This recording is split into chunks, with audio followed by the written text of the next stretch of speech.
4 ways to handle stressful social situations. Seeing people at events, going to parties, or just casually hanging out with friends often seems like a great way for you or a loved one to have fun, relax, and catch up with the people who populate our lives. Unfortunately, these events that should be fun and reduce stress can sometimes actually cause more stress than we realize. What is the best way to handle stress in these situations? While there's no way to avoid every aspect of stress in our lives, after all, there's a lot of research to support the idea that a certain amount of stress is actually good for us. There are ways to minimize the stress in situations that can help lower challenging behaviors, might ruin our enjoyment of the event, or cause us not to attend or take someone to the event at all. By following some or all of these ABA, Applied Behavior Analysis inspired interventions, a person might find themselves attending more events and increasing their emotional endurance for these types of situations in the process. Tip number 1, give yourself a time limit. Events that have no defined end time can be daunting. The last thing anybody wants is to feel as if they're trapped somewhere, or that they can't leave when they want to. When making plans for a simple get-together, you can always tell the people you are spending time with that you have to leave at a certain time. Should you have children that you know will only be able to tolerate an event for a half hour to an hour, a time limit is a great way to set them up for success. Used in ABA to often shape a non-preferred event with a beginning and an end, and also limit activities like screen time that might also be overly preferred. Time limits are often accompanied with a visual like a timer. If the event is something like a concert, maybe you or the person you are trying to get to go to the event only go for a certain period of time. If able, you or the person you're trying to get to do the activity can drive themselves or get dropped off if need be. Then, when a ride is needed, a person can be contacted to come for pickup. Time limits are great ways to engage in social activities, but also have some control over how long a person participates. As time goes on, you can even extend the time limits, as this will allow you to work on flexibility, attend more events, and decrease the stress that social situations may create. Tip number 2, keep the event small. If going to a large concert is something that you or a person who is working on limiting stress in social situations is working on, see if the performance you wish to see is happening in a smaller venue. Although, know that the smaller the venue, the more packed it might be. This can create issues if you or someone else has proximity issues with others. Make sure that wherever the concert is taking place also has places to sit down. You or the person in question might have sensory issues that are compounded by having to be on your feet all night.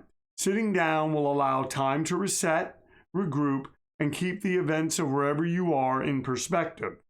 If you're asked to meet some friends for lunch at a place that is known for being packed, suggest that the meal take place at a different restaurant, or perhaps you can meet outside.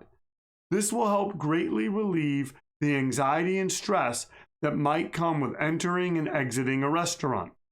On top of that, you can also limit the number of people in the group you are meeting with.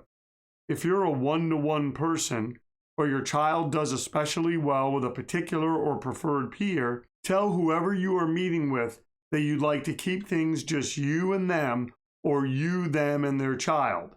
If a group of 3 to 4 people works for you or your child, then let that be known.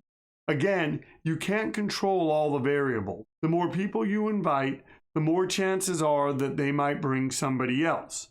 At the same time, we don't want to limit the number of people so much that we limit social opportunities. If you or your child can tolerate it, set a timer and try attending a meeting or event even if the number of people in your meeting group expands slightly. Tip number 3, keep the event familiar. Try to set up social events in places you or your child are familiar with. Knowing the place you are going to can make it easier for you to attend more social functions. Maybe there's a restaurant where you really like sitting outside. Or there's a concert venue that's just big enough for you. Or a park that is spacious enough for you to feel comfortable hanging out there.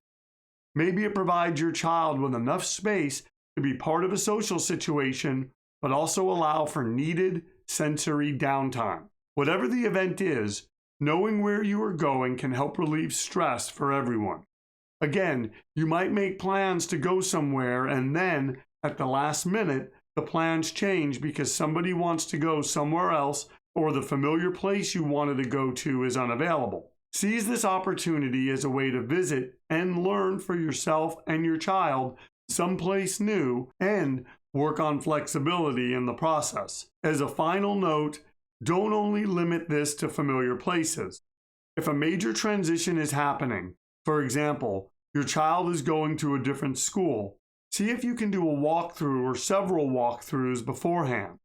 Maybe there's a large track or field they can play on during off hours. This way, when the transition to the new school starts, your child or you is already familiar with this new environment. Tip number 4, don't overthink the event.